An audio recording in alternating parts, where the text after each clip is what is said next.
আব্বা আব্বা আব্বা এই কিরে, এত সকাল সকাল এসে আব্বা ডাকতেছিস কেন? আব্বা কই? আব্বার কাছ কি তোর? তুই আমার কি কবি? আব্বা যে তোমার ওই জায়গায় জমি দিয়ে দিয়েছে, আব্বা কি আমার একবারও কয়েছে? তোর কি কবে আব্বা? আব্বা যা মন চাইছে তাই করিছে। আমার কি কবে মানে? ওই জমির কি আমার ভাগ নেই? আব্বা যা ইচ্ছা তাই সবকিছু করতেছে, যখন যা মন চাচ্ছে তখন তাই করতেছে। আব্বা কই? আব্বা ডেকে দাও। আব্বা আব্বা মরণের ঘুম পড়া পড়লো নাকি? এ তুই কি হয়েছিস? কি সকাল হতে সিলেবেলা করতেছিস? নামাজ পড়ে শুনলাম তার সাথে মতো একটু কম পড়ে দিলি নে। তুমি যে বড় ভাইরে ওখানকার জমি দিয়ে দিছাও, তুমি কি আমার একবারও কইছাও?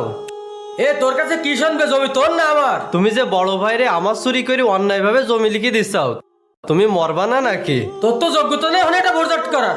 আমার বড় ছেলের যোগ্যতা আছে, আমি বড় ছেলে দিছি। ও, আমার যোগ্যতা নেই বলে আমার দেয়া যাবে না। তোমার বড়